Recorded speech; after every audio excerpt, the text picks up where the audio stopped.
Now, you probably know my concerns about Russian media. I find it very interesting, but do you remember round about Christmas last year, the conversation, the interview that Putin gave with Steve Rosenberg, who's the BBC correspondent? Stephen Rosenberg had asked whether or not Russia was white and fluffy, and had asked about what Putin called the famous blogger, that's Alexei Navalny, who Putin would never name.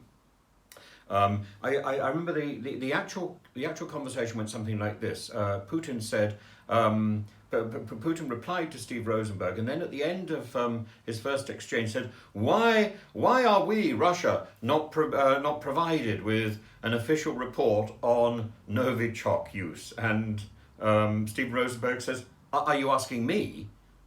"Yes, I am," says Mr. Putin. And Stephen Rosenberg rather brilliantly replies in perfect Russian, "Well, I'm a journalist. I'm asking questions and you are replying."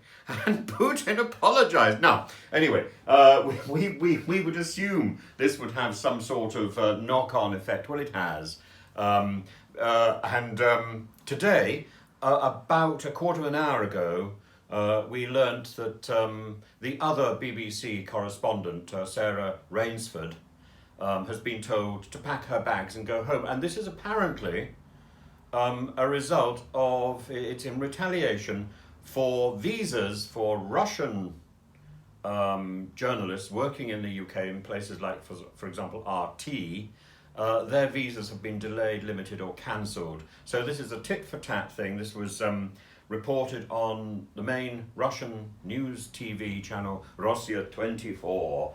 And so it's just been announced. Now, I think one has to see this in the light of the sort of journalism that is peddled in Russia as acceptable. So I know about this, and there's a nice report that the BBC did about my experience, because I was interviewed by a lady called Irada. I think I've spoken about this before. I'm becoming slightly repetitive, but what I said was completely removed, and completely fake words were put into my mouth when the interview was broadcast. So that is a standard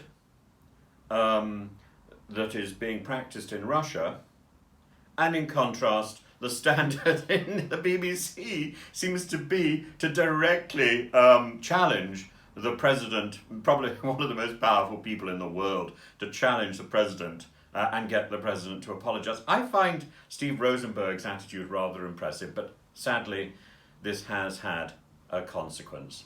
So anyway, if you've got some ideas, some views on this, please let me know. I think the BBC is far from squeaky clean, and there's a lot of things going on in the BBC at the moment which are questionable, and which the BBC itself needs to be held to account. But Steve Rosenberg, I think, always needs to be praised, and Sarah Rainsford as well. And I'm very sorry that Sarah is now being forced out of her job.